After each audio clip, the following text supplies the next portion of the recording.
Hello everyone, welcome to my channel. আশা করি সবাই ভালো আছেন। আজকে আপনাদের সাথে পিকনিকের একটা ছোট্ট ব্লগ শেয়ার করব।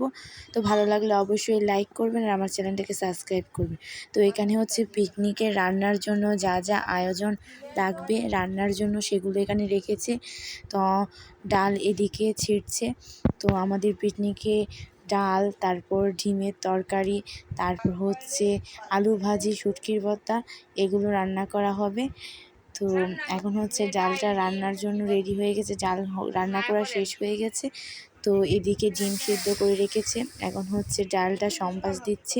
তো সম্বাস দেওয়ার পর ডালটা হয়ে গেছে, নামিয়ে ফেলেছে। তো এখন আমি হচ্ছে ডিম বোনা রান্না করছি, এই যে দেখুন।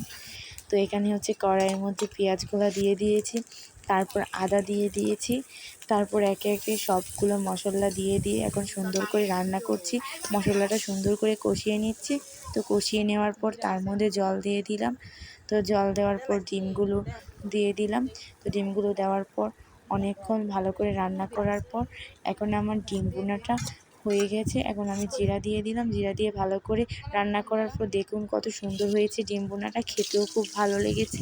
তারপর হচ্ছে আলু ভাজি, এখন হচ্ছে আলুর মধ্যে মশলা টশলা দিয়ে সেগুলো সম্বাস দেওয়া হলো। তো আলু ভাজি রান্না করা হয়ে গেছে সুন্দর করে। তো রান্নার পর এখন আমরা কলা পাতার মধ্যে খেতে বসেছি সবাই। তো কলা পাতার মধ্যে আমরা এখন খাবার খাচ্ছি। তো খাবারটা অনেক টেস্টি হয়েছে, অনেক স্বাদ হয়েছে। তো আজকের মতো ভিডিওটি এখানেই শেষ করছি। সবাই ভালো থাকবেন। So tata.